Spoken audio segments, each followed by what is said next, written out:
આજ રોજ તારીખ 13/2/2026 બપોરના 12 કલાકે ખરીદેલ આ પેકેટ છે, જેની કિંમત 90 રૂપિયા છે. પરંતુ આ પેકેટ ઉપર ના તો કોઈ કિંમતની પ્રિન્ટ કરવામાં આવી છે કે ના પેકિંગની ડેટ, ના એક્સપાયરી ડેટ.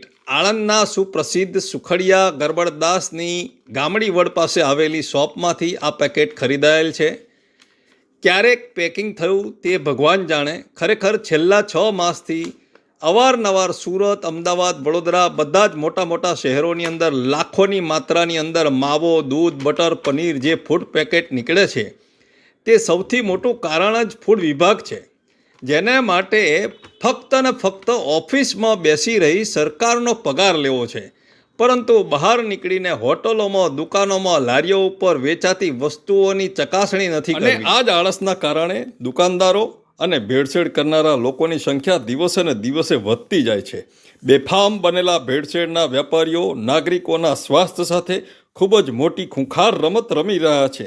પોતાના પૈસા બનાવી લોકોના જીવને જોખમમાં મૂકી રહ્યા છે.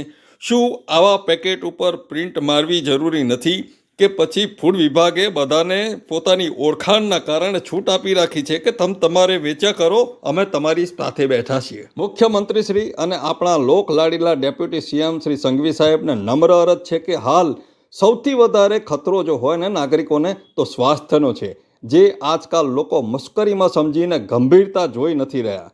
સાચું જોવા જાય ને તો ખાદ્ય સામગ્રી સાથેના ચેડા તે મર્ડર કરતાં પણ ભયંકર ગુનો ગણાય છે. કારણ કે બંદૂકની ગોળી તો 1-2 વ્યક્તિઓનું ખૂન કરી શકે છે, પરંતુ મોટી માત્રાની અંદર થયેલી ભેળસેળ હજારો લોકોના સ્વાસ્થ્ય સાથે ખતરો ગણાય છે, જે તાત્કાલિક ધોરણે રાજ્યવ્યાપી પ્રસરી રહ્યો છે.